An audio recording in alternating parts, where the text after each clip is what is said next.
ในจังหวัดเชียงใหม่มีพระเดชพระคุณหลวงพ่อเจ้าคุณพระธรรมมังคลาจารย์ที่ปรึกษาเจ้าคณะภาคเจ็ด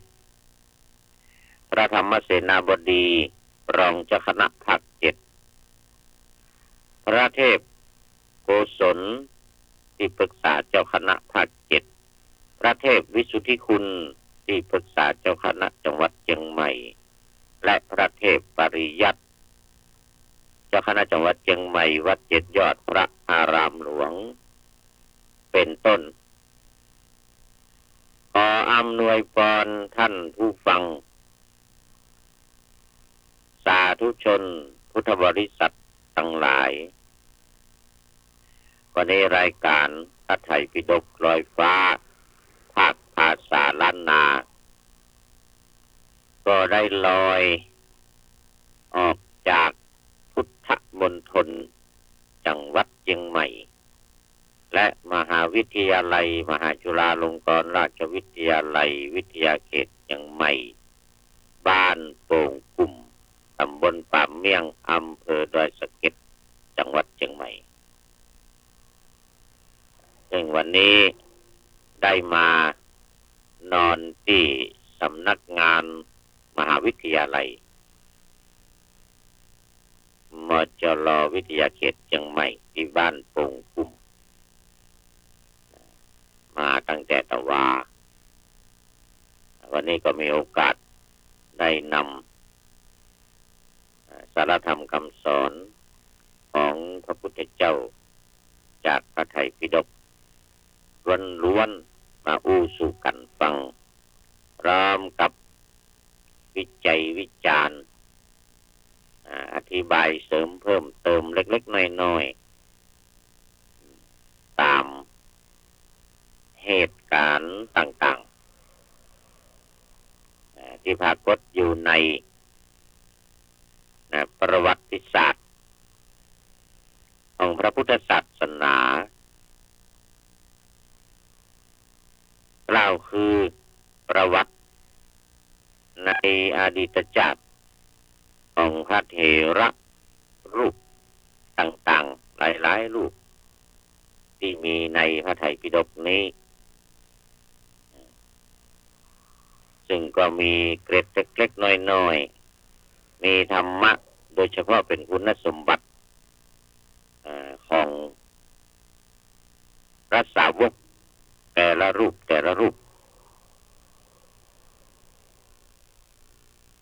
แล้วก็คุณสมบัติหรือคุณธรรมของ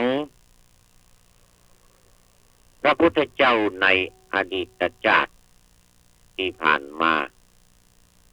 มีพระพุทธเจ้าวิปัสสี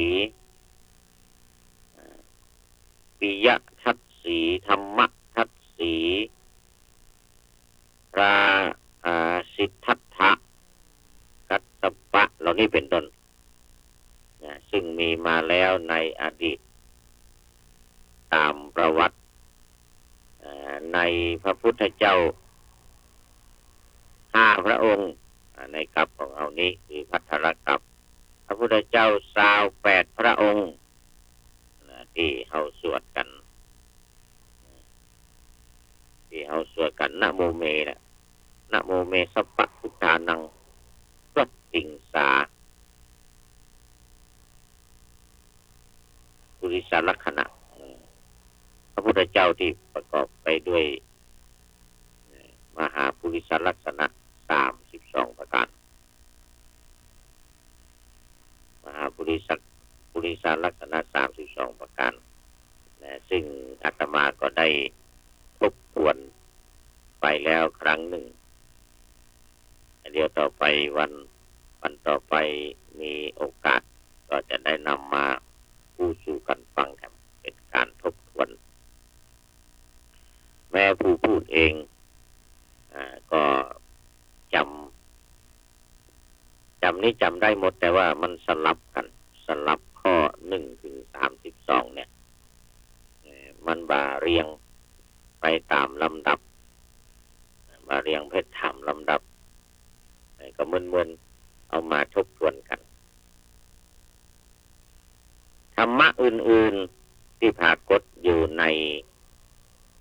อดีตประวัติของพระเถระทั้งหลายเหล่านี้ก็จะพยายามนำออกมาพูดจาผาดใสอธิบายความเพื่อให้เป็นเครื่องประกอบสติปัญญาของหมู่เฮาทั้งหลายของท่านผู้ฟังหรือแม้แต่ของอาตมาผู้นำเสนอนิดด้วยอย่างวันนี้ก็เป็นอดีตชาติของท่านพระคัตตะสัญญกะอ่านยากหน่อยตอนแรกๆตะกี้นี้ อ่านยากหน่อยไอ้ขนาดเขียนด้วยมือของตัวเองเนี่ย แต่ว่ากรรมมันยากมีหลายคนว่าเหมือนกันกรรมที่เอามาออกอากาศเนี่ยมันค่อนข้างจะฟังให้เข้าใจฟังเข้าใจยากอาตมาก็คิดเหมือนกันว่ามันก็เข้าใจยากมันเป็นคำเป็นศัพท์บาลีเป็นศัพท์ภาษาสันสกฤตแต่ว่ามันมีความจำเป็นเพราะว่ามันเป็นชื่อมันเป็นชื่อของพระเถระรูปนั้นๆแล้วก็เป็นภาษาบาลีบางทีเอามาเขียนเป็นภาษาสันสกฤตเป็นภาษาสันสกฤตอย่างคำว่าประวัติเนี่ย ประวัติถ้าเป็นภาษาบาลีมันจะเป็นประวัตนะประวัติแต่สันสกฤตนี่จะเป็นประปรอะเนี่ยเป็นประถ้าประวัติเนี่ยประวัติหรือประวัติศาสตร์เนี่ยเป็นสันสกฤตก็ออกยากหน่อยออกเสียงยากหน่อยฟังบ่ใครเข้าใจต่อได้แต่ก็เพราะดีแต่ว่ามันฟังบ่ใครเข้าใจยากบ่ใครเข้าใจนะก็จะพยายามสอดแทรกอธิบายประวัติพระคตะเนี่ยพระคตะมันเป็นชื่อนะสถาญาติโยมเนาะมันเป็นชื่อมันจะเป็นได้ว่าไปตามนี้เขาจะว่าพระคตก็ได้เหมือนกันแต่ว่าใครปนต้องเป็นคตะเนี่ยพระคตสัญญกนี่นะจังว่าเป็นเตื้อเหมือนกันสัญญกสัญญกะนะพระคตะสัญญกะเถระเจ้าพระคตะสัญญกะแต่อย่างหนึ่งเวลาเอามาเขียนอยู่ในบทประพันธ์มันต้องการกรรมมันต้องการกรรมอย่างกาบยานีที่เขียนอยู่เนี่ยหน้าวรรคหน้าอันนี้2วรรควรรคหน้ากับวรรคหลังวรรคหน้าก็มีอยู่5กรรมวรรคหลัง6กรรมเนี่ยมันจำเป็นต้องมีกรรมนี้กรรมที่มัน2พยางค์มีความหมายเดียวก็อาจเอามาทำได้เป็นกรรมเดียวก็มันก็จะกลายเป็น6กรรมเวลาว่าต้องว่ากระชับหน่อยอย่างประวัติเนี่ยประวัตินี่ถ้ามีความจำเป็นจริงๆจำเป็นต้องใส่นะมันก็ถือว่าเป็นกรรมเดียวได้ประวัติแต่มันมี2พยางค์มันมี2กรรมฟังแล้วมันยาวมันม่วนมันต้องให้ลงตามตัวเพิ่นประวัติพระคตะประวัติพระคตะ5กรรมวรรคข้างหน้าวรรคหลังหรือบาทขวาเขาเรียกว่าบาทซ้ายบาทขวาหรือฝั่งซ้ายฝั่งขวาฝั่งซ้ายฝั่งขวาของเขานี่นะฝั่งซ้ายคือประวัติพระคตะทีนี้ทำกรรมจะต้องมี6สัญญกะเถระเจ้าสัญญกะเถระเจ้าอย่างนี้นะคือในแต่ละวรรคของมันเนี่ยอย่างกาบยานีมันจะมี11กรรมวรรคหน้า5วรรคกลาง6เป็น11ไปตลอดยาว3หน้า10หน้าก็เป็นอย่างนี้ไปตลอด นี้วรรคที่สองบรรทัดที่สองต่อไปคือบาทต่อไปซึ่งมันจะมีอยู่สี่บาทเนาะบาทหน้าห้าบาทหลังหกดังค่าจะได้เล่าเวลาว่าก็ว่าเหมือนกันก็เหมือนกันคือจะต้องว่าสองสามข้างหลังนี่ก็สามสามแต่ถ้ามันมีสามสี่มันเกินไปสองคำเนี่ยมันเป็นสองพยางค์ในคำเดียวกันนี่ก็ต้องว่าให้กระชับหูเวยหน่อยว่าให้กระชับเข้าหูเวยหน่อยดังค่าต้องมายุดตอนนี้ก่อนดังค่าจะได้เล่าให้ในที่ประชุมฟังดังค่าจะได้เล่าให้ในที่ประชุมฟังนี่นะอันนี้ก็มีความจำเป็นในเรื่องของภาษาบางทีก็เป็นคำที่เข้าใจยากหน่อยฟังแล้วค่อยจะเข้าใจได้ยากนะเข้าใจได้ยากก็จำเป็นต้องเอามาใส่เพราะว่ามันเป็นชื่อของคนพ้องชื่อของสถานที่พ้องเขาจะไปเปลี่ยนไปแก้ก็มาได้ไปเปลี่ยนไปแก้ก็มาได้อย่างท่านอดีตชาติของท่านพระคัตตสัญญกะเนี่ยแล้วก็มีเถระแถมเสียงจริงจะนักหน่อยพระคัตตสัญญกะเถระเจ้าดังข้าจะได้เล่า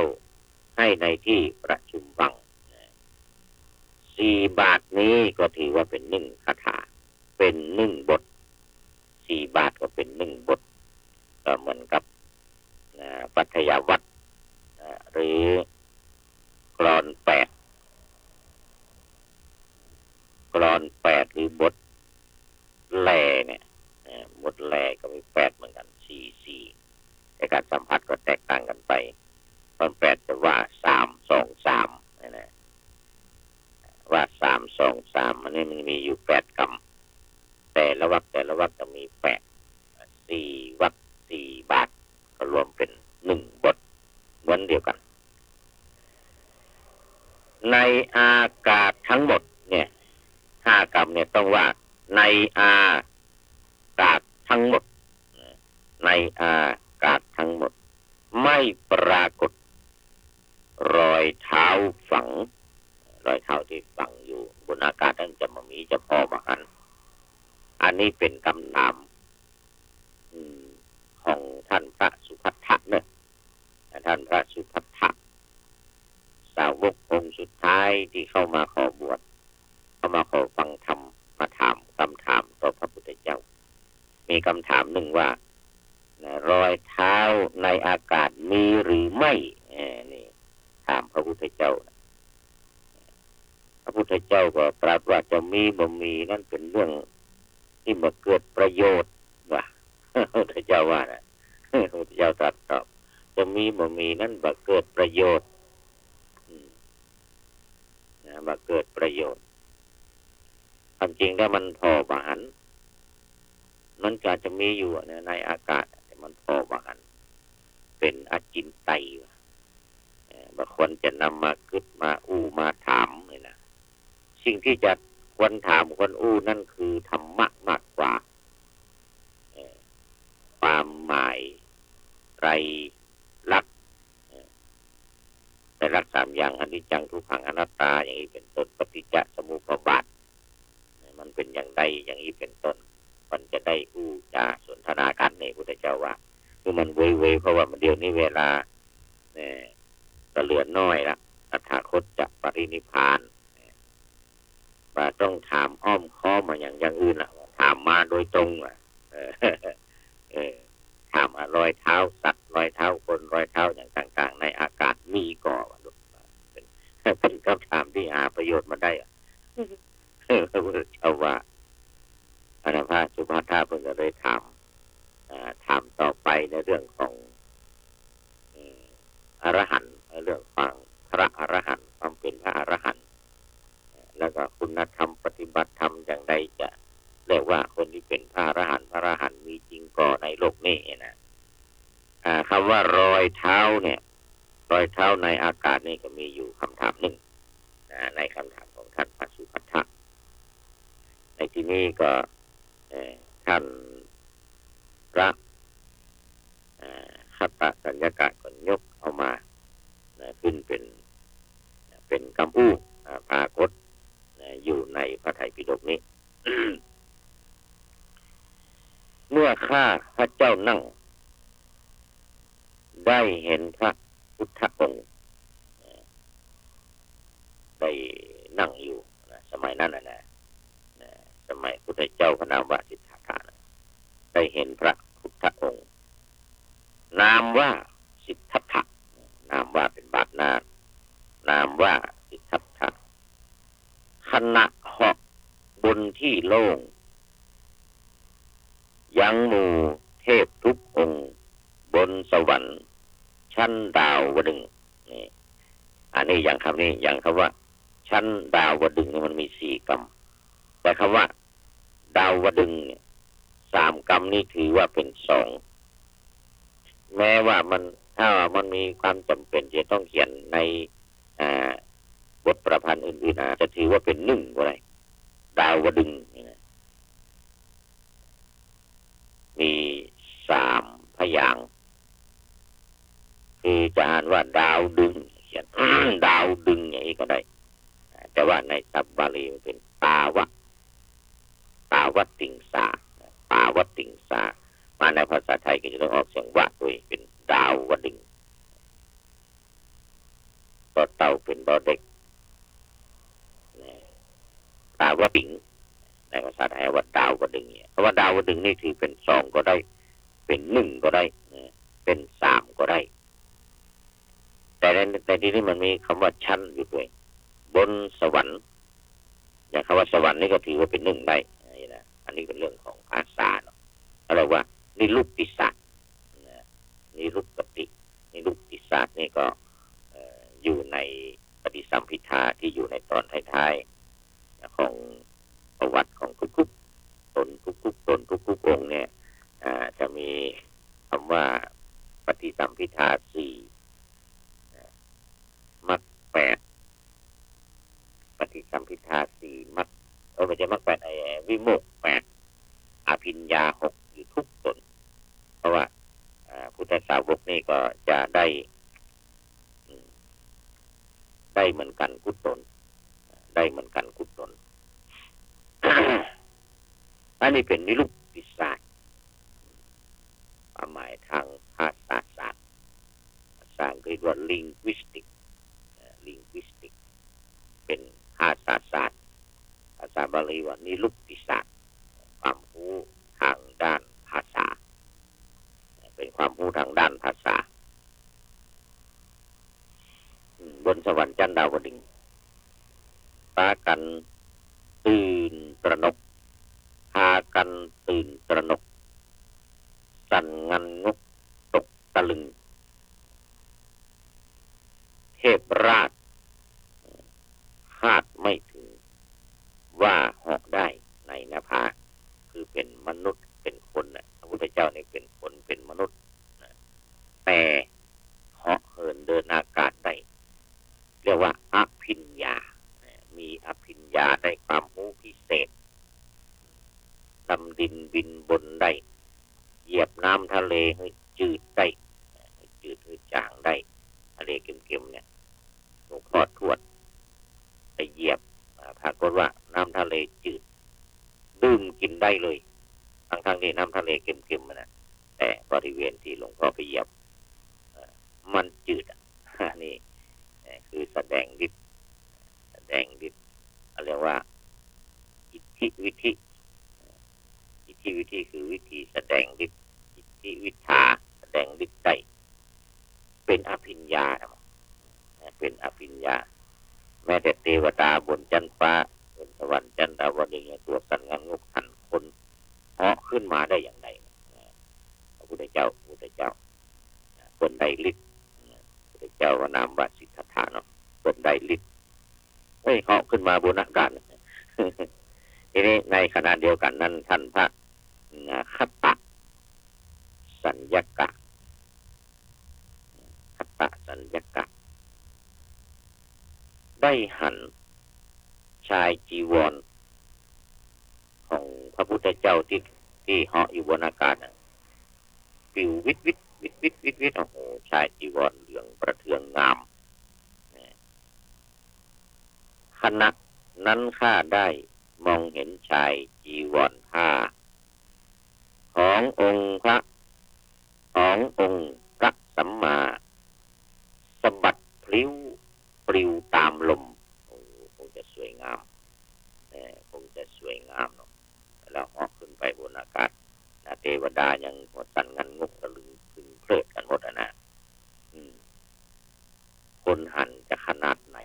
เนาะขนาดเทวดางงเลยอ่ะ คนหันจะขนาดไหนจึงมีความปราบปลื้มหายเศร้าซึมนั่งชื่นชมผ่องใสใจรื่นรมเพราะเห็นพระบทจรว่าหันพระพุทธเจ้าบทจรไปบนอากาศเนี่ยสาเหตุนี้ก็จึงตั้งคำถามว่ารอยเท้าบนอากาศจะมีก็บอกไม่รู้เพราะว่าคนขึ้นไปคนเหาะขึ้นไปเตียวอยู่บนดับเตียวอยู่บนเนี่ยเราเรียกว่ามันน่าจะมีรอยเท้าของคนของพระพุทธเจ้าเนี่ยอยู่บนอากาศทันกะเนี่ยนะแต่มันแน่เนอะถ้าพระพุทธเจ้าผู้มีฤทธิ์ผู้มีปาฏิหาริย์จะอธิษฐานให้ปรากฏไว้บนอากาศ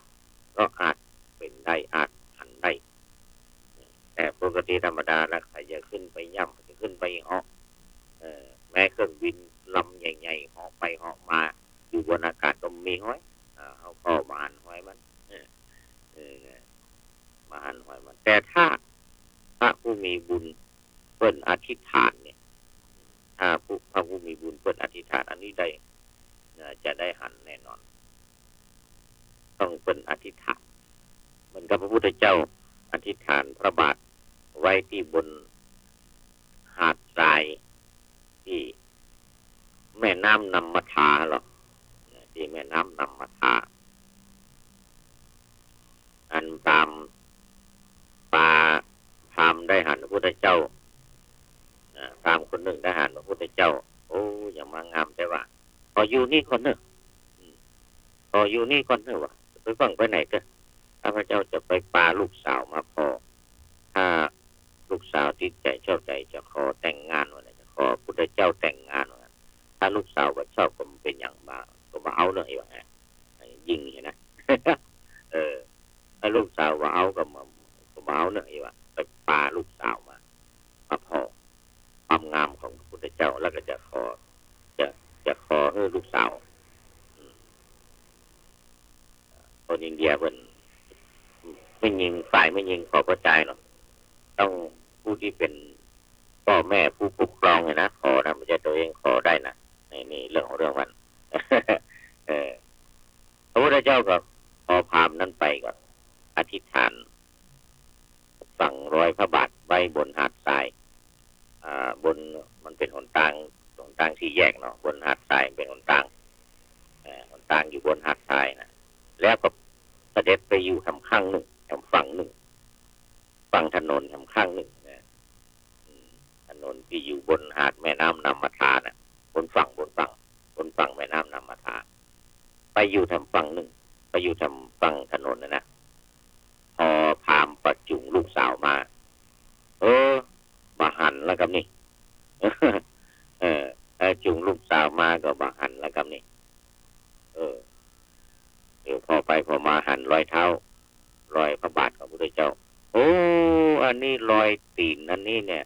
รอยตีนอันนี้มันเป็นรอยตีนที่คนบ่มีหลังคาลูกนี่คือมีกิเลสราคะโทสะโมหะถ้าเป็นรอยตีนคนที่มีราคะเนี่ยมันจะยั่งลงไปทางหน้าวะนะทางหน้าเลิกทางหลังบะเลิกนี่นะถ้าเป็นคนมีโทสะนี่มันจะยั่งลงทางโซน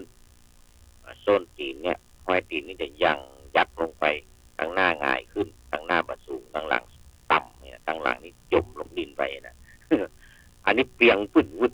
อ๋อเป็นห้อยตีนที่คนบ่มีแล้วต่างกลางเนี่ยถ้าตั้งหน้ายักลงตั้งส้นยักลงตั้งกลางของกูโวยนะอันนี้เป็นรอยตีนของคนที่มีโมหะมีความหลงอย่างนี้เป็นต้นโอ้อุบามาเวลาเสี่ยงทำแล้วไปเวลาเสี่ยงทำแล้วต้องขออภัยในประวัติของท่านอู้ถึงประวัติของท่านพระคัตตะเนี่ยคัตตะสัญญากาคือจำรอยจำการไปบนอากาศของพระพุทธเจ้าได้วันนี้คณะสงฆ์จังหวัดเชียงใหม่เนี่ยจะได้เจริญพระพุทธมนต์ถวายพระพรถวายพระบาทสมเด็จพระเจ้าอยู่หัวทุกๆวันที่5ของเดือนผู้เดือนทุกๆวันที่5ของเดือนวันนี้วัดศรีโสดาเนอพระอารามหลวงคณะสงฆ์ในอำเภอเมืองในอำเภอเมืองในอำเภอต่างๆก็อำเภอไห่อำเภอมันเนอะแล้วแต่ว่าจะกำหนดกันที่ไหนวันนี้เชิญชวนเนอะพระเถรานุเถระสังฆาธิการไปพร้อมกันที่วัดศรีโสดาอารามหลวงหลวงพ่อเจ้าคณะจังหวัดรองเจ้าคณะจังหวัดซึ่งอยู่ในอำเภอเมืองเนาะเจ้าคณะอำเภอรองอำเภอเจ้าคณะตำบลเจ้าอาวาสวันนี้ขอนิมนต์อาราธนานิมนต์ไปพร้อมกันถวายพระพรเจริญพระพุทธมนต์แผ่เมตตา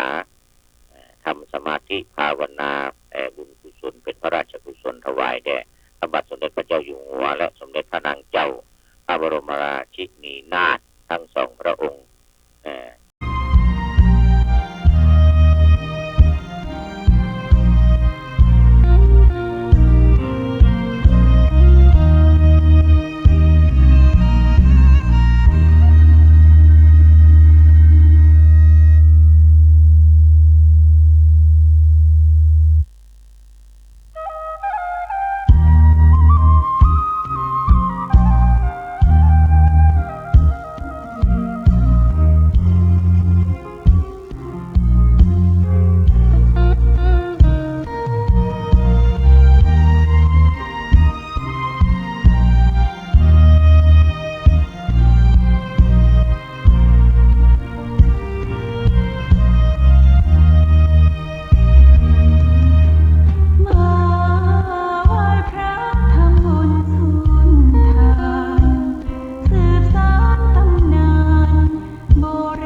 นิจจัง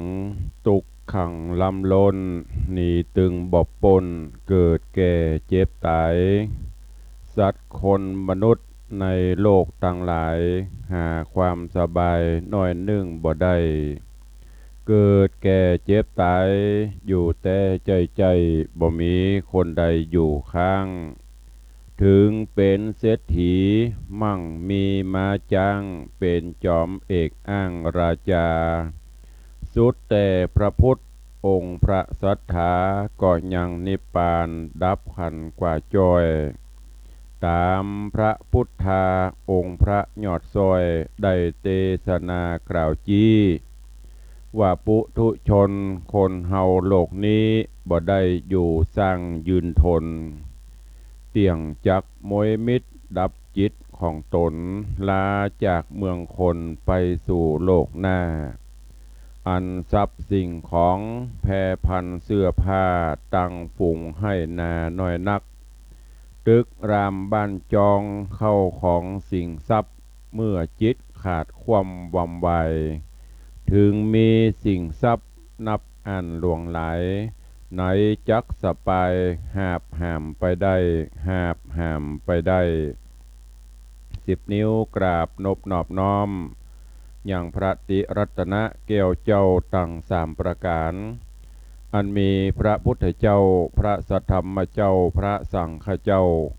อันเป็นสรณะที่เปิ่งที่เคารพนับถืออันสูงสุดในชีวิตขอกราบคารวะแตบไตรไวสาปารมีธรรมพระเดชพระคุณหลวงปู่พระธรรมมังคลาจารย์ที่ปรึกษาเจ้าคณะภาค7เจ้าอาวาสวัดพระธาตุเจ้า4 จอมตองพระอารามหลวงพระเดชพระคุณหลวงป่อท่านเจ้าคุณพระเทพโกศลตีปรึกษาเจ้าคณะภาค7เจ้าอาวาสวัดศรีโสดาพระอารามหลวงพระเดชพระคุณหลวงป่อท่านเจ้าคุณพระธรรมราชานุวัตรเจ้าคณะภาค6เจ้าอาวาสวัดพระแก้วจังหวัดเชียงรายพระเดชพระคุณหลวงป่อท่านเจ้าคุณพระธรรมเสนาบดีรองเจ้าคณะภาค7เจ้าอาวาสวัดพระธาตุเจ้าดอยสุเทพพระเดชพระคุณหลวงป่อท่านเจ้าคุณพระเทพปริยัติเจ้าคณะจังหวัดเชียงใหม่เจ้าอาวาสวัด7 ยอดพระอารามหลวงพระเดชพระคุณหลวงป่อท่านเจ้าคุณพระเทพสิทธินายกท่านเจ้าคณะจังหวัดเชียงรายเจ้าอาวาสวัดพระสิงห์จังหวัดเชียงรายพระเดชพระคุณหลวงป่อท่านเจ้าคุณพระราชสิงหวรมุนีรองเจ้าคณะจังหวัดเชียงใหม่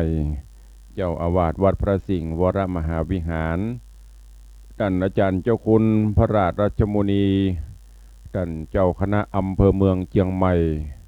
เจ้าอาวาสวัดสวนดอกพระอารามหลวงตลอดจนพระมหาเถรานุเถระเจ้าคณะพระสังฆาธิการภิกขุสงฆ์สามเณรจุตนจุองค์ด้วยความเคารพขอเจริญสุขเจริญปรกับบรรดาปอออกไม่ออกศรัทธานาบุญสันนิบาตตันเข้าจุหนุ่มเท่าใจยิงวันนี้ก็ขอน้อมต้อนรับทุกท่านเข้าสู่รายการมรดกธรรมกับเมืองทางสถานีวิทยุกระจายเสียงพระพุทธศาสนาแห่งชาติและสังคมคลื่นเพื่อการศึกษาพระพุทธศาสนาและวัฒนธรรมออกอากาศที่สถานีวิทยุวัดฝ่ายหินตำบลสุเทพอำเภอเมืองเชียงใหม่จังหวัดเชียงใหม่ในระบบคลื่นความถี่ FM 104.50 เมกะเฮิรตซ์สถานีวิทยุวัดหนองกายตำบลสันปะยางอำเภอแม่แตงจังหวัดเชียงใหม่ออกอากาศในระบบคลื่นความถี่ FM 99.75 เมกะเฮิรตซ์สถานีวิทยุบริการสาธารณะจังหวัดเชียงใหม่วิทยุ CM77 วิทยุอินเทอร์เน็ตล้านนาออกอากาศในระบบคลื่นความถี่ FM 97.5 เมกะเฮิรตซ์สถานีวิทยุพระพุทธศาสนาจังหวัดเชียงรายออกอากาศในระบบคลื่นความถี่ FM 99.50 เมกะเฮิรตซ์ตลอดจนวิทยุชุมชนเสียงตามสายห่อกระจายข่าวตามหมู่บ้านตามวัดวาอารามจุติจงวัดจุวาเนอร์ตีตังสมปานเจ้าวัดปอแก่ปอแควนได้เปิดสัญญาณให้พี่น้องญาติโยมศรัทธาได้รับฟังกันอยู่ในเวลานี้รายการนี้ดำเนินโดยอาตมภาพพระครูวิสิตศรีลาภรณ์เจ้าคณะตำบลป่าแดดเจ้าอาวาสวัดวังสิงห์คำใต้ตำบลป่าแดดอำเภอเมืองเชียงใหม่จังหวัดเชียงใหม่เป็นผู้ดำเนินรายการก็น้อมนำสารธรรมคำสอนแบบปืนบ้านล้านนารักษาหีดหอยมรดกธรรมกำเมืองไว้เพื่อได้สูญหายคือลูกหลานตลอดจนญาติโยมศรัทธาเฮาได้สดับรับฟังกันปะกันวันนี้สภาพอากาศก็รู้สึกว่าอบอุ่นขึ้นมาน้อยนึงหรือเกือบจะร้อนอีกเด้อ เพราะว่าสภาพอากาศอย่างที่เปิ้นพยากรณ์ก็พยากรณ์กันไปเป็นวันเป็นวันแต่ว่าธรรมชาติมันบ่ได้นิ่งแน่อยู่ที่เดียวมันก็แปรปรวนไปตามสภาวะการฉะนั้นก็ขอให้ดูแลสุขภาพร่างกายของทุกท่านเพื่อให้ได้มีสุขภาพกายสุขภาพจิตที่สมบูรณ์แข็งแรงในช่วงนี้ก็เป็นช่วงของเทศกาลงานทำบุญเฉลิมฉลองหรือว่างานปล่อยหลวงพี่น้องญาติโยมศรัทธาเฮาก็คงจะได้รับข่าวสารจากต่างวัดวาอารามครูบาอาจารย์เปิ้นก็จะได้บอกได้เชิญชวนไปห่วมกินห่วมตาลไปงานทำบุญฉลองหรือว่าปล่อยหลวงตามวัดวาอารามต่างๆวัดปี่วัดน้องบ้านใกล้เรือนเคียงที่ได้เคยกินห่วมตาลเติงกันมีการมีงานมีปล่อยหลวงปล่อยลามเปิ้นก็จะมาเติงมาฮอดกันก็เจริญปอนเนอะได้ช่วยกันสืบสานรักษาหีดหอยประเวณีอันดีงามนี้ไว้ชั่วลูกชั่วหลานเฮาต่อไปอู้ถึงเรื่องปล่อยหลวงเมื่อก่อนนั้นเปิ้นไปเป็นคณะแห่กองเสียงกองเสียงกองเสียงมองต่ำเข้าเสียงตุเจ้าปั่นปอนก็เป็นตีละเมาเอาใจเป็นตีม่วนงานสันเล่าปัจจุบันนี้วัฒนธรรมประเพณีเฮาได้เปลี่ยนแปลงไปประเพณีอันงามอันดีวัฒนธรรมจารีตฮีดห้อยอันดีงามก็เริ่มจะหายไปเราจะสังเกตหันประเดี๋ยวนี้เสียงก้องเสียงกล่องบ่ค่อยจะได้ยินละจะเป็นเสียงเทกจะเป็นเสียงมโหรีอย่างอื่นการฟ้อนรำขับร้องก็เหมือนกันเมื่อก่อนนั่นเปิ่นจะมีวันดาวันหัวตาลบ้านวันหัววัดเดี๋ยวนี้เริ่มบ่เป็นวัดบ่เป็นหัวบ้านยังละสัมปีสัมปนชลมุนบุ่นวายเนี่ยวัฒนธรรมที่บรรพชนเขาเปิ้นแปลงมันจะหายไปโดยเฉพาะประเด็นนี้ต้นหนึ่งมีเทคมียังแห่กันเข้าไปที่สำคัญก็คือการกินเหล้าเมายาหมู่นี่เปิ้นว่าบดีกินเหล้าเมายาเข้าวัดแล้วยิ่งมีกฎหมายเดี๋ยวเปิ้นมีกฎหมายเนอะด้วยความห่วงใยก็เตือนปีเตือนน้องศรัทธานาบุญตัวเอง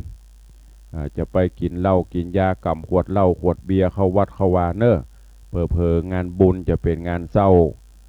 ในที่นี้ก็คือเปิ้นจะจับจะยับเพราะมีกฎหมายแม้แต่ประเดี๋ยวสูบบุหรี่เขตบุหรี่เขตปลอดบุหรี่ในวัดในวาบัติดป้ายก็โดนอันนี้ก็โดยความห่วงใยก็ฝากฝังไว้แถมมาหนึ่งการฟ้อนรำขับร้องก็หันในสื่อสารในเฟซผ่องในไลน์ผ่องที่เปิดเอามาลงนะก็น่าเศร้าสลดใจคำว่าสลดใจก็คือการฟ้อนเล็บการฟ้อนมองเซิงโมนี้เริ่มหายไปละ เป็นเต้นฟ้อนลำวงผ่องเอาชุดไอ้จิกโกจิกเกอโหมาแต่งกันเต้นลำไม่ใช่ว่าบดีเนอะญาติโยมทั้งหลายก็ดีอยู่แต่ว่าเฮามาพอหรือว่ามาคิดพอว่าแหมน้อยลูกหลานถามเฮาจะอธิบายให้เขาว่าจะได้เกิดมันถามอีแม่อันนี้ป้นฟ้อนอันอย่างนี้เฮาก็อธิบายบ่ได้ถามว่าถูกต้องก็มันก็ถูกแต่มันบ่ถูกกะละเทศะอันนี้อย่างที่ตู้เจ้าบอกบางคนก็ว่าตู้เจ้าวัดวางสิ่งคำไปว่าให้เปิ้นไปเลยแอนตี้เปิ้นบ่ได้แอนตี้อย่างเน้อแต่นำมาเล่าให้ฟังให้เอาไปพิจารณาดูถ้าบ่มีไผเตือนบ่มีไผว่ามันก็จะลามปามกองก็เอาไปเป็นโกนเพิ่งกันหมดล่ะเอาไปขายเป็นของเก่ากันประตกประเสียงฝรั่งมังค่าเปิ้นเอาไปประดับประดากันหมดล่ะเพราะมันมีไผตีอันนี้ก็ด้วยความห่วงใยไม่ใช่ว่าตู้เจ้าเท่านะแต่ก็ยังห่วงแหนวัฒนธรรมประเพณีไปหันปล่อยหลวงถ้าอู้ถึงบ่งปล่อยหลวงที่ต้นได้อู้มายิ่งหน้าปล่อยหลวงนี่แต่ละวัดก็จะปากันเอาลำวงย้อนยุค แห่เข้าวัดท่านทั้งหลายลองรับตาเนึกพอเต้นกับหยับเข้าไปแล้วลูกหลานจะหันแล้วจะว่าจะใดจะอธิบายให้ลูกหลานจะใดพออุ้ยแม่มอนเฮาหันจะอธิบายเพิ่นว่าจะใดว่ามันเปลี่ยนไปตามกาลเวลาแล้วอีมันก็ถูกเปลี่ยนไปตามกาลเวลาแต่ว่าเฮาลองสังเกตพอประเดี๋ยวที่หน้าฮะปนห้องว่าหน้าสลดก็คือคนเมืองเฮาคนไทยเฮาไปพอพี่น้องไตแห่ขวดตาลเขาวัดลองถามตัวเก่าลองมาอายเขาเปิ้นบ่พี่น้องไตเปิ้นหามขวดตาลเขาวัดนะโอ้เป็นที่น่าอนุโมทนาเสียงกล่องเสียงกองกล่องมองเซิงพ่นกล่องฟอนไตฟอนนกจิงกะลาเข้าวัดคนเมืองคนไทยเฮาปากันไปพอเปิ้นและอันของเฮาที่เต้นยำหยาบเงียบห้องวิกวอกนั้นไผมาพอเฮาพ่องฝรั่งเปิ้นก็พอบ้านเปิ้นเต้นงามเดาเฮาก่อนบัดเดี๋ยวสำยิงเฮาเข้าสู่ประชาคมอาเซียนต่างประเทศเปิ้นมาเปิ้นก็ค่อยมาพอวัฒนธรรมอย่างหมู่เนี้ยถ้าเฮาไปช่วยกันสืบสานรักษาไว้เนอะญาติโยมทั้งหลายมันจะหายไปเพราะฉะนั้นก็โดยความห่วงใยจากทางรายการจะไปวัดตุเจ้าจมเขาฟังอย่างก็เอาไปคิดเอาไปพิจารณาพอให้ดีวัฒนธรรมจารีตฮีดหอยโดยเฉพาะลูกหลานตันเต้าไว้รุ่นนมกรรมก็เหมือนกันจะไปเอากระม่วนเต้นให้มันถูกตีถูกแห่งถูกโหนอันป่วยหลวงนี่ก็ปดโต้กำเหล่ากำเบียกันเต้นห้องวิกวอกแล้วก็ถ่ายวิดีโอไว้ประเดี๋ยวลองเอามาเปิดพอเนอะ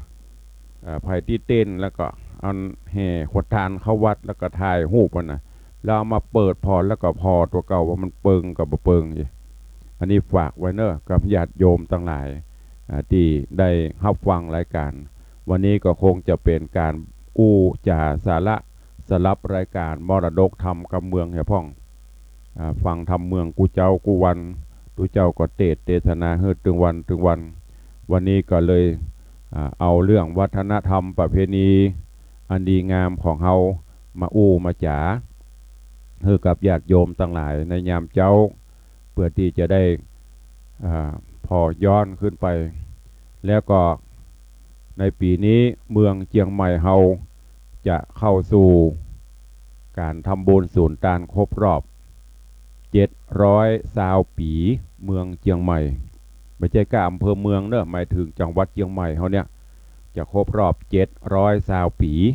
เฮาจะมีอย่างดีๆมาอวดมาอ้างเฮาจะมีอย่างดีๆมาพ่อง720 ปีมาถึงปัจจุบันนี้การเปลี่ยนแปลงของประเพณีวัฒนธรรมต่างๆเป็นจะได้แล้วก็ไปหน้ามันจะเป็นจะได้อย่างที่ญาติโยมเฮาได้หันหูปไทยที่คุณบุญเสริมสัตราภัยเปิ่นถ่ายไว้เอาไปหันแต่ละพื้นที่ในรอบมาถึง10 ปีเนี่ยความเปลี่ยนแปลงมันเปลี่ยนไปแต่ว่าจะไปคือมันเปลี่ยนบวยลำไปหีดหอยใดที่ควรจะรักษาไว้ก็รักษาไว้แต่ก็ไม่ใช่ว่าเอามากอดไว้จนไปหื้มไปทางใดนะก้อยๆเพื่อมันเคลื่อนคลายไปจะไปหื้มมันบวยน้ำไปในยิ่งปัจจุบันนี้อยู่ในยุคของโลกการสื่อสารออนไลน์โลกทั้งโลกอยู่บนปลายมืออยู่บนปลายนิ้วมือเพียงกดแชะเดียวหูกันไปทั่วโลกบางสิ่งบางอย่างก็มันตันมันบวยลำไปก็ขอให้ได้ช่วยกันสืบสานรักษาไว้เนอะและยิ่งมารยาทไทยเฮาปัจจุบันนี่แหมอย่างญาติโยมทั้งหลายลองพอเถอะเป็นฝรั่งมั่งค่ากันไปหมดบางเตื้อโดยเฉพาะกับโทรศัพท์เล่นเฟซเล่นไลน์กันบ่ฮู้ตีสะตีสง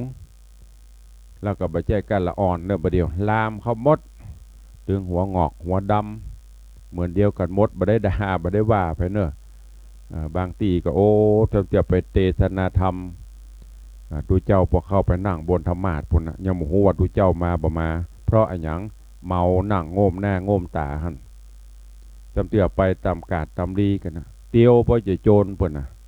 พ่อบ้านพ่อเมืองอยู่ในรถอยู่ในรางเปิ่นบอกว่า จะไปโทรแล้วจะไปครับบ่ฟังเอาอยู่เพื่องเสียดเสี้ยวนาทีชีวิตก็พรากจากไปได้เนอะเพราะฉะนั้นตุเจ้าก็เลยนำมาเล่ามาอู้มาจ๋าคือกับญาติโยมศรัทธานาบุญเฮาเกี่ยวกับจารีตประเพณีฮีดหวยโบราณของดี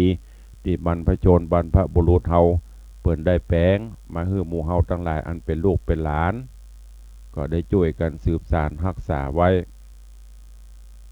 ถ้าเฮาไปช่วยกันสืบไปช่วยกันสานมันก็จะหมดไปอย่างเมื่อก่อนมาจนถึงปัจจุบันเนี่ยเฮาสังเกตพอเถอะปล่อยหลวงอย่างต่างๆเนี่ยดีกาเพิ่นถึงบอกหรอกสมมติมามีวันที่1ที่2ที่3วันที่1ศรัทธานาบุญตกแต่งดาเครื่องไทยตานก็หมายถึงเปิ้นจะตกแต่งตกดาเอาวัตถุประทานเครื่องไทยตานมาแล้วก็มีการให้การหอมบ้านเหนือไปหอมบ้านใต้หอมบ้านเหนือบ้านปีไผ่น้องมันกินเลี้ยงส่วนเสียเฮฮะอันนั้นเอาเต็มตีเถอะไผ่จะเต้นไผ่จะล่ำไผ่จะฟ้อนแถมวันเปิ้นบากขวดตาลบ้านเข้าพอเปิ้นจะเอาขวดตาลเข้านี่เปิ้นก็จะเอาต้นขวดตาลนั่นน่ะลงมาตั้งยายต่ำกลางมาตั้งขวงบ้านของไผ่ของมันเสร็จแล้วเปิ้นก็จะแปลงน้ำข้าวมิ้นส้มปล่อยไปขอสุมาเครื่องขวดตาลได้ข้ามตีต่ำได้หย่ำตีสูงยามเมื่อตกแต่งห้างดาตาลเส้นผมน้อยใหญ่เหือใครล่วงไหลเขาใส่กูว่าเป็นบาปเป็นกรรมขอสุมาเพื่อได้เป็นบาปเป็นกรรมพอถึงเวลาแห่ขวกินขวตาลไปพ่ออุ้ยแม่อุ้ยหรือว่าพ่อแม่เปิ้นก็จะอุ้มขันลูกหลานตานเต้าก็จะปากันหามจองลิงจองอ้อยประเดี๋ยวเราโมโหจักละอันอย่างจองลิงอันอย่างไปจองอ้อยไปถามละอ่อนโมโหเพราะเฮาบ่รักษาไว้นั่นละจะไปโตดกันละอ่อนก็บ่ได้ก็โตดปอดต้นแม่เฮาตัวบ่รักษาหีดหอยไว้แปลงง่ายๆโยงสลดไปตาลเนี่ยมันก็เลยหายพอได้เวลาเปิ้นก็จะหามลูกหลานตันเต้าหามป่อแม่กำขันดอกขันดวงปากันติวโลหรือว่าขี่รถไปก็ได้ไปถึงวัดเปิ้นก็จะแห่กันบางก่อนนี่เปิ้นติวเป็นหมู่เป็นหมวดจิบภาพจิบทบต้นขวดตาลไหวยอดก็ไหวยุ่งเหย่งบนเป็นดีม่วนดีงันเห็นหรอเดี๋ยวนี้ภาพจะอีมหาละมีการต้นเทกเหี่ยขนางโปดโถตับปะคอนปลวะอันเนี้ยต้องบล่ำไปปวหลวงก็เปิ้นเพราะว่าคนเป็นโรคหัวใจเป็นอย่างนี้ซ้ำยิงก็ฝากฟังไว้เนอะที่นำมาอู้มาจ่านี่มาได้มาติฉินดินตากับญาติโยมต่างหลายเนอะแต่ว่าควรจะอันไหนที่มันจะสืบสารอันไหนที่มันจะรักษาไว้ก็ควรที่จะเอาไปแล้วก็ อย่างที่ดูเจ้าบอกแต่แกเปิ้นถึงมีวันดาวันขวดตาลบ้านหัววัดขวดตาลบ้านเปิ้นก็คือเข้าให้ก่อนเอาเข้าใหญ่ก่อนเพื่อที่จะได้มีเวลามาต้อนรับหัววัดแล้วก็เบื่อที่จะมาได้มั่วสุมกันมาได้สูญสันอุ่นอ่านกันไปปล่อยหลวงบางวัดบางบาตูเจ้าเปิ้นบอกวันนี้ขวดตาลบ้านบ่เข้าจะเข้าวันผูกก่อนตูเจ้าบ่เอาจะมาหยังเนี่ยมันบ่เข้าใจแล้วตูเจ้าก็จำเป็นจะไปแข่งใส่ก็ไม่ได้ความจริงแล้วเปิ้นกับแปลงเขาถูกนะเข้าให้ก่อนตึงโมดตึงมวลเนี่ยมันจะไม่ได้ไปสูญสารอุ่นอ่านหัววัดบางวัดหัววัดเปิ้นนักเปิ้นหลายตั้งเหนือก็มาตั้งใต้ก็มาตัวเอาเทกไปขวางเปิ้นแอนแอเข้าก็บ่เข้าฟ้อนก็บ่ฟ้อนจะได้เขาเต้นอยู่หั่นน่ะอันเนี้ยเพราะว่าหมู่ลึกหลวงบ่เหมือนเปิ้นถ้าเฮาบ่กระทุ้งเฮาบ่บอกว่ามันก็จะลามปามแหมหน่อยบ่มีละขวดตาลบ้านขวดตาลวัดศูนย์ปีศูนย์ปั่นกันไปฉะนั้นในช่วงเทศกาลปล่อยหลวงนี่ตู้เจ้าก็ขอฝากฝังไว้เนอะทุกวัดทุกวาตั้งคณะกรรมการวัดก็ดีกรรมการหมู่บ้านพอออกไม่ออกศรัทธาเฮาที่ฟังเนอะยามเจ้านี่คงมีไผเมาฟังเถอะก็คงจะตื่นมาได้ฟังแล้วก็คิดพิจารณาคอยไปตัวพิจารณาไปตัวว่าที่ตู้เจ้า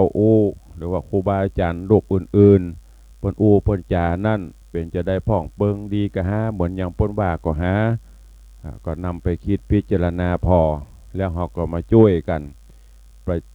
ประยุกต์หรือว่าปรับในจารีตฮีตหอยการทำบุญสุนทานต่างๆคือมันดีมันงามเข้ากับกาลเทศะอันไหนที่มันดีมันงามก็ฝากฝังไว้เอาไปพินิจพิจารณาฮับหัววัดหัววาประเดียวกับมาเหมือนตะกอนละ แต่ก่อนนี้เปิ้นจะมีเป็นมือเป็นหมวดหรอวันนี้วันหัววัดวันแรกมือนั้นเนอหมวดนั้นเนอมาฮับหัววัดเปิ้นก็จะมีซับปะทนมีน้ำต้นเหยือกน้ำอยู่มันนี่แล้วก็มีขันนำตาลขันนิมนต์พอดีถ้าหัววัดมาถึงหน้าวัดปุ๊บคนเฒ่าคนแก่หรือพ่อบ้านแม่บ้านเปิ้นก็จะเอาไปหรอกกำขันไปยื่นนิมนต์หรือว่าประเคนให้ตู้เจ้าพระเนนที่เปิ้นนำขวดตานมาก็หมายถึงว่าขอเจริญเจริญปอนเจิญเข้าวัดเข้าวาแล้วก็ถอกน้ำแต่ก่อนนี่มันมีน้ำก๊อกประเดี๋ยวนี้ยังเป็นน้ำก๊อกเปิ้นก็น้ำประเคนอันเนี้ยเป็นน้ำจิตน้ำใจเป็นกุศโลบายเพื่อว่ามาบ้านเปิ้นก็เลี้ยงน้ำเลี้ยงอย่างตอบแทนกันแถมหน่อยวัดเฮามีเปิ้นมาเฮาก็ต้องเลี้ยงเปิ้นอย่างนั้นน่ะไม่ยิงแบบบ้านเปิ้นก็กำจ่อกำตุงเอากล่องซิงบอมซิงหม่องไปแห่เอาพอละม่วนประทับใจประเด็นนี้ใครมีละเตียตุเจ้าหัววัดมาเตียวกายก็ไปสุนตันบุญบันเหียพอละวัฒนธรรมความอ่อนน้อมความอ่อนช้อยมันบ่ค่อยมีอันนี้ก็เลยนำมาบอกเก่าเล่าขานเนอสิ่งไหนควรสิ่งไหนบ่ควรอีพ่ออีแม่ผู้เฒ่าผู้แก่เขาฟังแล้วก็เอาเวลาวัดไหนที่จะมีป่วยหลวงเนอะ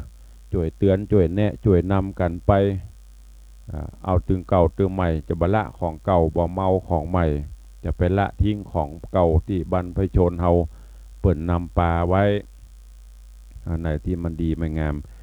ไผที่มีโอกาสได้ไปแอวตัง12 ปันนากาตังเมืองลาเมืองเจียงตุงโมนี่ทำให้เฮาย้อนถึงอดีตในเมืองเจียงใหม่เฮาเมื่อ30 ปีที่ผ่านมาเพราะฉะนั้นเจ้าวันนี้ทุกเจ้าก็เลยงดเทศนาธรรมอย่าสักวันก็เอาเรื่องราวต่างๆเหล่านี้มาเล่ามามาจ๋าเพื่อเตือนสติเตือนความทรงจำของญาติโยมศรัทธาเฮาแล้วก็จะได้ร่วมกันฟื้นฟูรักษาประเพณีวัฒนธรรมอันดีงามเอาไว้เพื่อให้ลูกหลานเฮาได้สืบได้ทอดได้ฮู้กันต่อไปอันนี้เกี่ยวกับเรื่องประเพณีงานกินงานตาลปล่อยหลวงกิ่งใหญ่ตาลหลวงเด้อตลอดจนแถมอันหนึ่งที่ใครฝากไว้บางบ้านบางจองเฮาเป็นเจ้าพุทธปล่อยหลวงเฮาแต่ละบ้านบ่ใช่จะมีตึงกู้ปียกเว้นวัดที่เปิ้นบ่มีผู้อุปถัมภ์บำรุงนะเปิ้นก็จะมีกู้ปีแต่ส่วนมากแล้วก็3 ปี4 ปี5 ปีมีเตื้อหนึ่งบ้านจองที่ใกล้วัดใกล้วาควรจะเปิดบ้านเปิดจองเพียวกวาดที่จอดรถจอดรางที่พอจะอนุเคราะห์เปิ้นก็เปิดให้เปิ้นเอารถเข้าไปจอดเตรียมน้ำเตรียมถาดต้อนรับเปิ้นบางบ้านนี่ไปป่วยหลวงศรัทธาเก็บกล้าฝากรถเปิ้นแหมต่างหากอันเนี้ยที่ว่าวัฒนธรรมมันไปที่ไหนหมดจิตใจชาวพุทธศรัทธาก็เป็นชาวพุทธไปเก็บสตางค์เปิ้นเอายกเว้นที่หมู่ที่เปิ้นเก็บแต่นั้นกำบ้านนะแต่ว่าบางบ้านบางช่องเปิดประตูบ้านรับฝากรถหัววัดหัววาที่เปิ้นจะไปสตางค์20 บาท10 บาท20 บาทประเมินมันก็หมดแต่น้ำใจมันกินบ่หมดที่วัดวังสิงคำในเวลามีป่วยหลวงนี่จะขอเมตตาบ้านใกล้วัดนี่เปิดประตูเนอะไฟไหนที่มันบดีแปงเปิ้นมาเปิดถือเปิ้นเข้าไปจอดเปิ้นก็จะได้อวดไปบ้านวังสิงคำศรัทธาเปิ้นตู้เจ้าบอกดีเนาะดีแผ่ตู้เจ้าบนน่ะเอาจิตเอาใจน้ำให้กินข้าวต้มขนมอย่างสู่จูเปิ้นเอาไปอวดเนี่ยมันนักเหลือสตางค์20 บาทเนอะญาติโยมทั้งหลายน้ำใจแต่ตรงกันข้ามไปเก็บเปิ้นไปปล่อยหลวงวัดนั่นศรัทธาเก็บกระเจ้าของบ่า เอารถเข้าไปจอดเก็บซาว เล่าอยู่หั่นน่ะ10 ปี20 ปีมันจำนะอันที่บดีเนี่ยมันจำเมินอันที่มันดีเนี่ยมันไปจำเพราะฉะนั้นฝากไว้เนอะวัดไหนที่จะมีป่วยหลวงป่วยลามทุเจ้าก็ฝากแทนความจริงสมปานเจ้าวัดเปิ้นค่อยปากค่อยว่ามากันนะแต่อู้บ่ได้ที่อู้บ่ได้เพราะหยังบางเตือก็ศรัทธาแฮงกรรมการแฮงตู้จะไปปากตู้จะไปว่าเอาตัวเก่าว่าทุเจ้าบ่เลยบ่ปากบางทีก็แล้วปวหลวงทุเจ้าปึให้แซบก็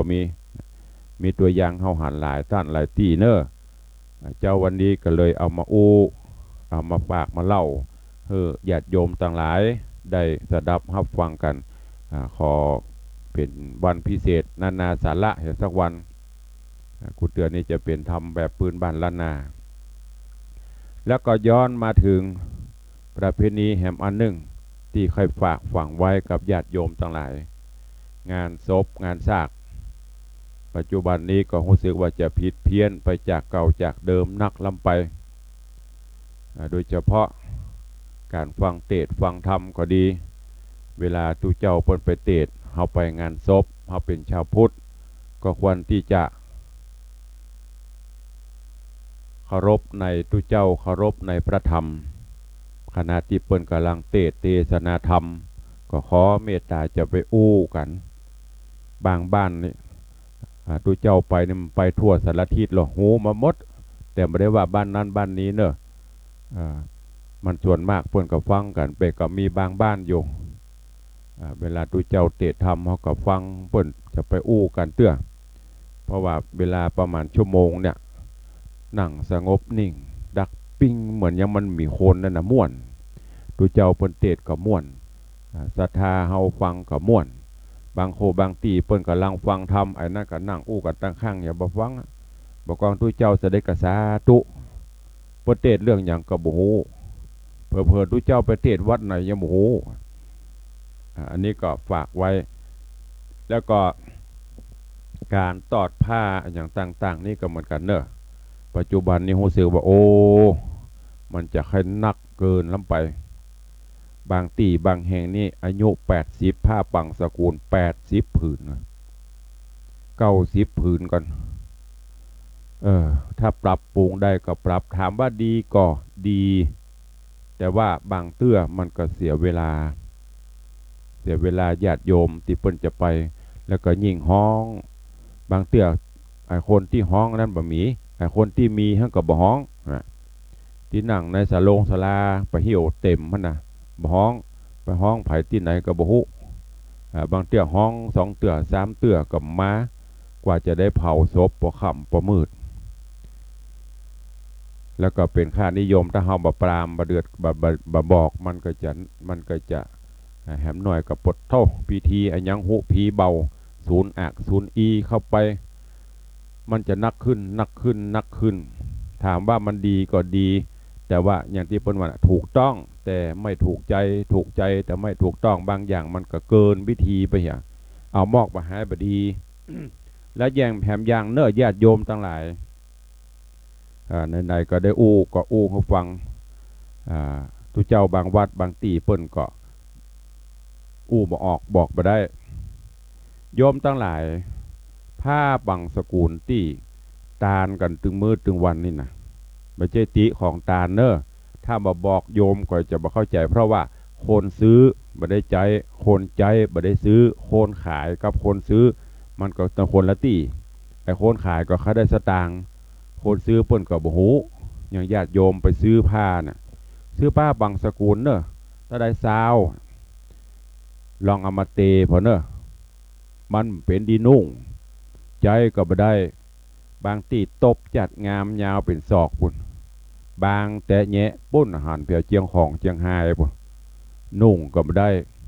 จำเตี้ยหามาตื่นพอปูนั่งก็บ่ได้อันนี้บ่ใช่ทุเจ้าเล่าบ่ใช่ทุเจ้ามาติของตาลเนอะญาติโยมพ่อคงมีไผอู้ให้ฟัง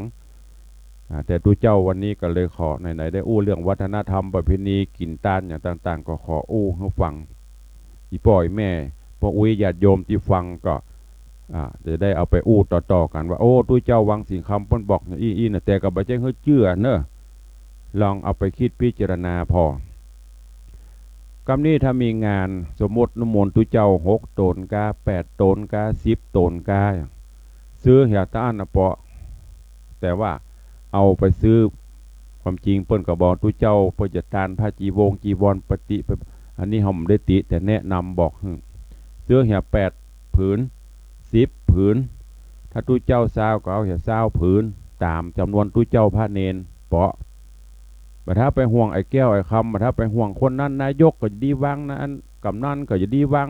ไอ้แก้วไอ้คำมันก็ดีมาน่ะมันนักแต่ใจไม่ได้ซื้อผ้าอย่างดีหน่อยสบงอย่างดีประเด็นนี้ผืนหนึ่งก็ประมาณ120 บาทและโยมตั้งหลายลองสังเกตพอเขาไปฮับตานเนี่ยจนเตี่ยวปออาจารย์เพิธีกรประกาศนายนั่นฮับผ้าบางสกุล1 ผืน100 บาทแต่บ่ซื้อไปปูจาเอาวัดมาที่วัดวังสิงคำเนี่ยไผ่มาถ้ามาปูจาทุกเจ้าจึงบ่ฮื้อไป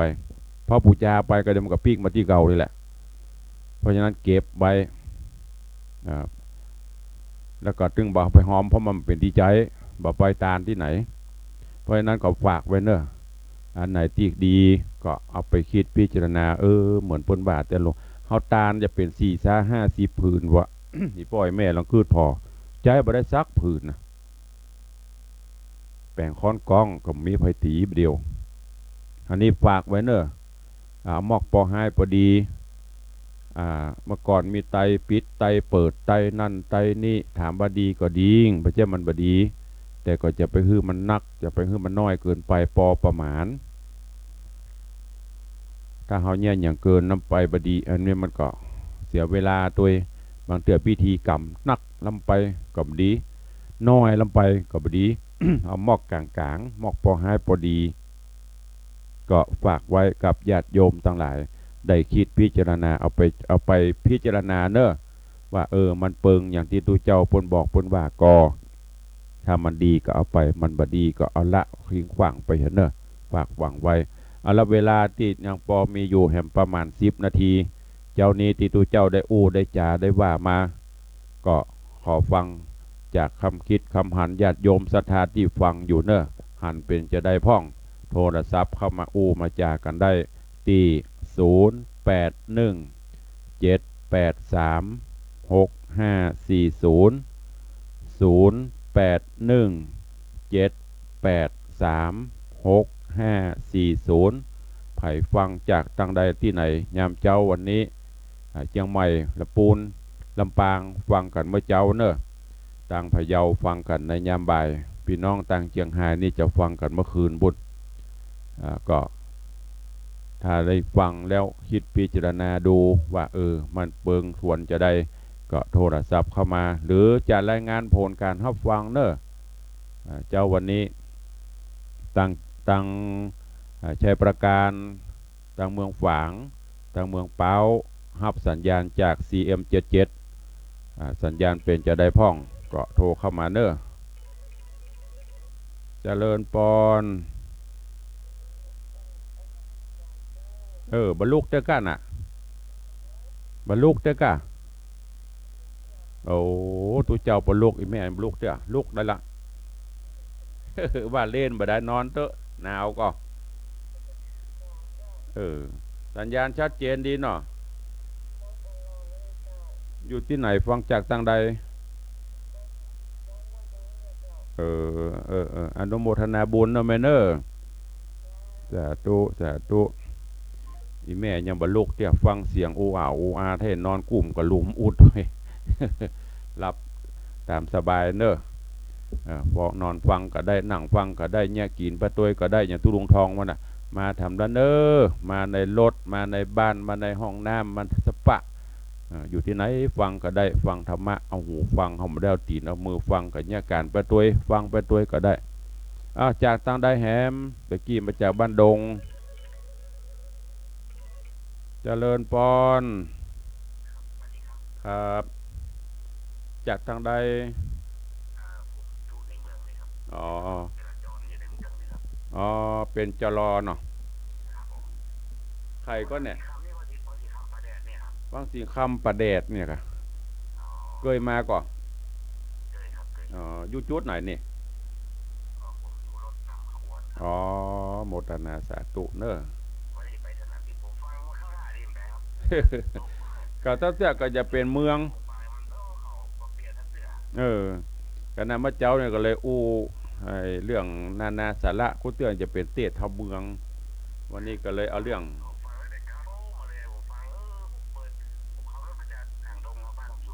อ๋อเออก็เลยซับเปลี่ยนเออ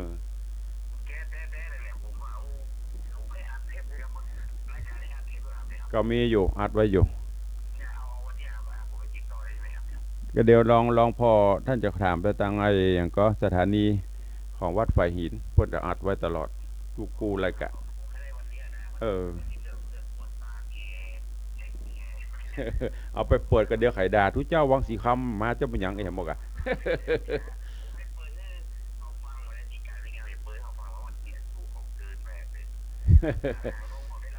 เออเออนั่นนะมันเลยแล้วทุเจ้าเดือดกับว่าทุเจ้าบ่เดือดกับบ่ได้เดือดกับบ่ได้นะมันเป็นอย่างเงี้ยมันบ่เดียวมันยกเอาใจตัวเองอะอนุโมทนาขอบคุณนะท่านเนอเจริญพรเนอสาธุพอดีต่างเจ้าหน้าที่ตำรวจจราจรเปิ่นฟังก็หันว่าพิจารณาดูก็มีประโยชน์เหมือนอย่างทุเจ้าว่าก็คิดพิจารณาเนิ่มเจ้าว่าทุเจ้าจะเอาอย่างทุเจ้าว่าจะลองพิจารณาพออันไหนมันเหมาะมันเปิงถ้าเฮาไม่ช่วยกันแก้ไขบ้านเมืองเฮามันก็จะปล่อยไปตามจิตตามใจมันก็ลำบากมันมีกฎมีเกณฑ์มีระเบียบเจริญปอนจากตั้งใดเจ้าเออลูกแล้วยังแม่ลูกเจ้ากะเออเออเป็นได้พ่อสัญญาณบันทึกชัดเนาะวันนี้มาเตี้ยทำสักกรรมวันนี้เลยเปลี่ยนนาสาระสปะสปันอย่าสักวันมันได้อู้แล้วมันติดพันกับลวดต่อไปเออก็เอาไปอู้ต่อกันเนอะ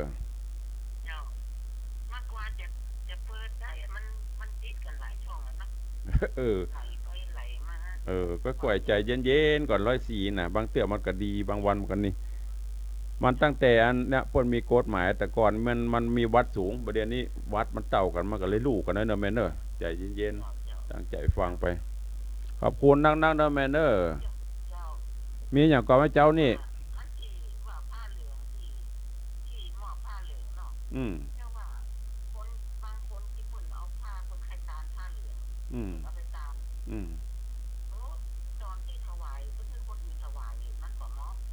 อืมอืมอืมเออเออหมายถึงคนที่ฮับเป็นเจ้าภาพจะต้องไปวางเองไงเนาะเอออืมอืมอืมอืมมันเป็นอย่างนี้แม่บางครั้งอันนี้ก็เหมือนกันเอ่อการวางผ้าบางสกุลหมูนี่บางเตื้อเนี่ยเปิ้นจะเจิญเฮาไปฮับนั่นน่ะคือฮับห่วมบุญโดยเปิ้นแต่แล้วเปิ้นจะเจิญแขกต่างบ้านต่างจองแขกที่เปิ้นมาร่วมเพื่อเป็นเกียรติสมมุติว่าบ้านนี้ตายบ้านอื่น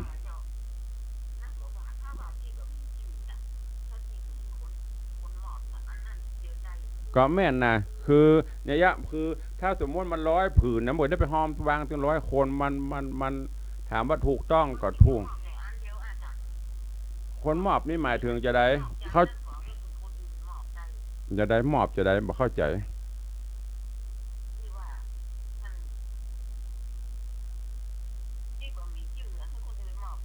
อืมก็แม่นนะถ้าแม่ฟังท่านแม่เข้าใจคือท่านเข้าใจอย่างแม่เด็กคือบอกว่ากูเป็นเจ้าภาพกูจะไปวางคนเดียวอันหมุดที่สูบบ่หอมนั่นก็แล้วไปอันนี้ก็คือแต่และความถูกต้องคือไปห่วมเปิ้นเฮาได้วางก็จ้างบ่ได้วางก็จ้างบ่ต้องไปเสียคือถ้าเป็นงานศพเนี่ยเปิ้นจะเอาอย่างกำนันกาแล้วกำนันเนี่ยเปิ้นดื่มบ่หอมผ้าบางสกุลเนี่ยอย่างนั้นนายอำเภอมาอย่าเปิ้นก็ดื่มบ่หอม ถ้าเฮามาอั้นนายอำเภอก็บ่ได้ไปวางกับแม่กำนันก็บ่ได้ไปวางเพราะมันได้หอมดอกเพื่อจะเอาหมู่แขกผู้ใหญ่ไปวางแตนหมู่เฮาวันนั้นพิธีกรเพื่อจะประกาศบ่ใช่ว่าไอ้แก้วฮับผืนพี่คำฮับผืนกับพี่แก้วไอ้คำไปหอมไปวางบ่ใช่อันเนี้ยบ้านนี่จะมีคืออันเนี้ยบางครั้งก็ค่าหอมสมมติว่าอย่างอันเนี้ยอุ้ยแก้วฮับผ้าบางสกุลเพิ่นเนอะแล้วก็อุ้ยแก้วน่ะไปวางมันบ่ใช่แม่นนะแต่มันบ่ใช่แม่จะไปกึดอย่าไปกึดผีจะไปโคดเนอะอันเฮาไปหอมบ่ละได้เหาะได้วางก็จ้างบ่ได้วางก็จ้างบ่ต้องไปซีเรียสเนอะคือจะบ่ใช่ว่าเข้าไปหอมเฮาจะไปวางตุกุฏิอย่างบางวัดเนี่ยมีงานมีการนี่รับสังฆทานแล้วจะต้องไปเกณฑ์บ่ใช่เกณฑ์ก็ได้บ่เกณฑ์ก็ได้ตาลบ่ละต้องไปซีเรียสเนอะเพิ่นจะเจิญหมู่สมมติอย่างวัดวังสีคำมีงานเนี่ยสถาบันวังสีคำนี่นะไปเจียมมาพอดมหาบดีบ่ได้เกณฑ์จากเอาที่อื่นเพิ่นมาคือเฮาเฮือเกียรติเปิ้นแม่เอออืมเอออืม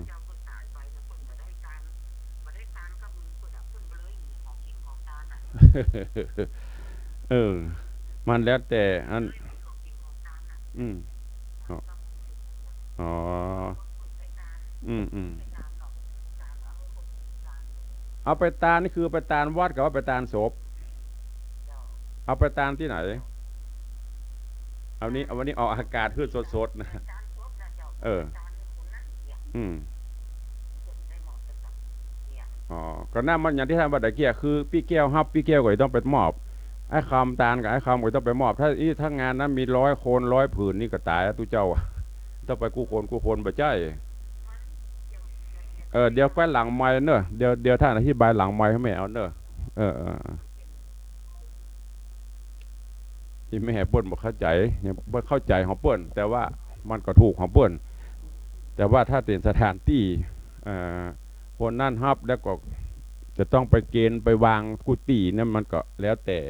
อย่างคนบางคนเนี่ยแม่ฮับอีแม่ค่ายตาลอีกก็มีเนาะเจริญปอนข้าพเจ้านี่ได้เสวนาเรื่องการตาลฮะว่าได้ฮัลโหลเอาโทรมาแล้วก็บอกตัดไปก่อนเนาะ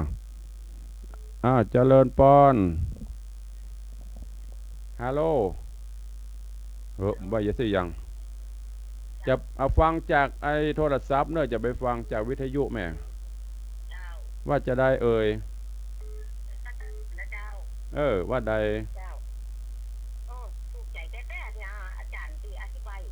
อืม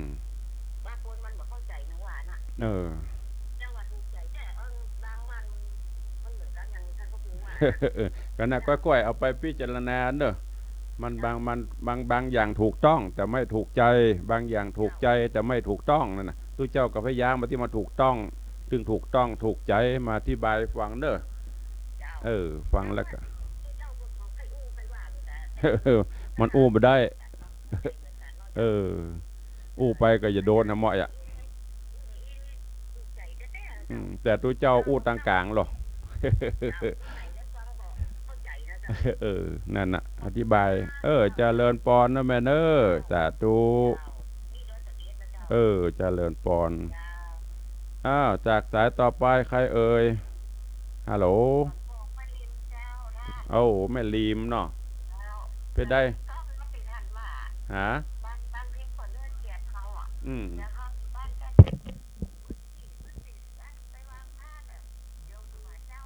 เอออืมเจริญปอนบ้าบ่ได้แต่ตัวเจ้านี่เอาฮืบเออเจริญปอนเนอสาธุสายต่อไปฮัลโหลก็ฟังไปพิจารณาไปเนอะอย่างตู้เจ้าว่านะงานเขาไปฮับผ้าไปฮับอย่างสมมติไอ้ขอตายโยมเบิ้นจึงประกาศหรอผ้าบางสกุลพื้นตะอันเนอสังฆทานชุดตะอันเนอใครจะห่วมเป็นเจ้าภาพก็ห่วม ห่วมไปบางโคนทุเจ้า8 ตนโยมไปเจ้าหลวงพ่อทุเจ้า8 ตนสังฆทานไม่จะเป็น3-4ปุ่นนะถามว่าเฮาหอมที่เนี่ยจุดประสงค์ไปช่วยเปิ้นไม่ใช่ว่าข้ออันนี้ค้ากำไรเกินควรทุเจ้า8 ตนได้สั่งเป็นซาวว่าไม่ใช่ตานไปให้เปิ้นเป็นช่วยเปิ้นก็จะไปตานทุเจ้าส่วนจะได้เกณฑ์บ่ได้เกณฑ์นั้นบ่เป็นหยังจะไปว่ากูห้ามสั่งแล้วยังให้กูไปเกณฑ์อย่างแม่เพิ่นว่าตะกี้นะก็ถูกของเปิ้นก็ให้เกณฑ์ของเปิ้นแต่ต้องบอกให้เจ้าภาพเปิ้นตัวเนอะอีแม่ห้ามเลยแม่ไปเกณฑ์เนอะอีพ่อห้ามเลยอีพ่อจะไปเกณฑ์เนอะเพื่อได้โจทย์ชื่อไว้จะได้ถูกใจถ้าเฮาห้ามไปบางบ้านมันประเพณีมันบ่เหมือนกันก็มีหลายบ้านนะตู้เจ้าก็โดนเขา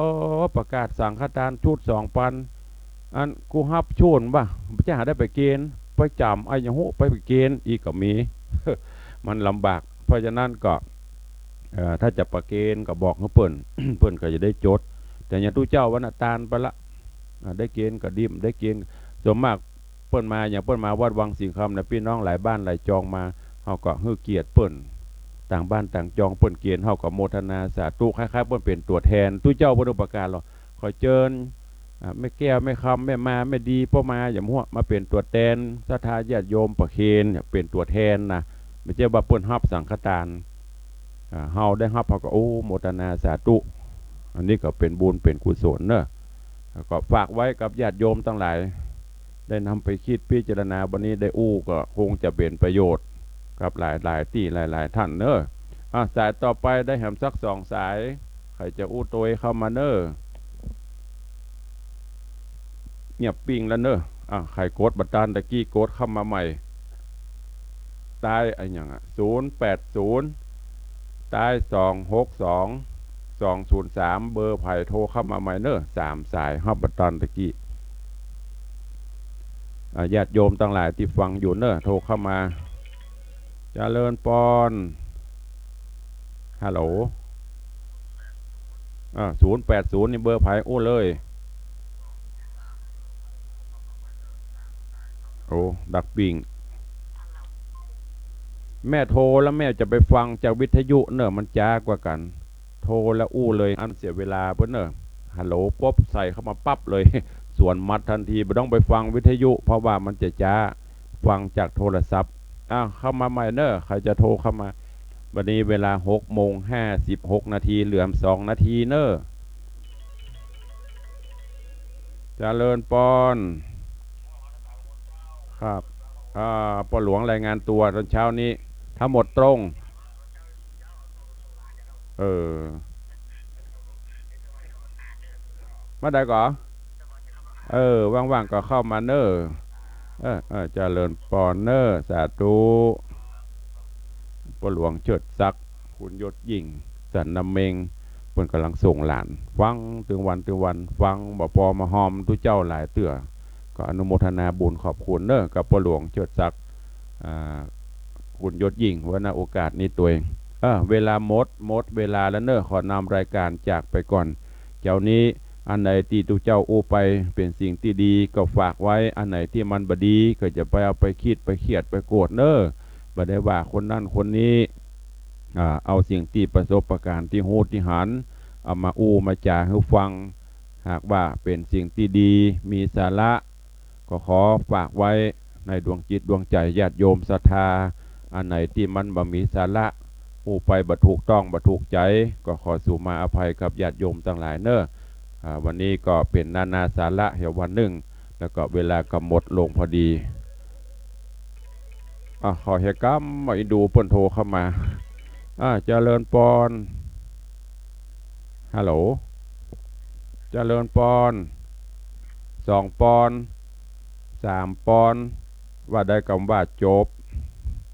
โทรเข้ามาแล้วบอกจะไปโทรเข้ามาเนอะเสียเวลาขอนำรายการจากไปก่อนเนอะขอความสุขสวัสดีจุงบังเกิดมีกับทุกท่านอยู่เย็นเป็นสุขจุ่มเนื้อเย็นใจสุขภาพพลานามัยสมบูรณ์แข็งแรงเหมือนกันจุตนจุองจุผู้จุโคนเนอจตารโรธรรมาวัฏันติอายุวันโนสุขังพระลัง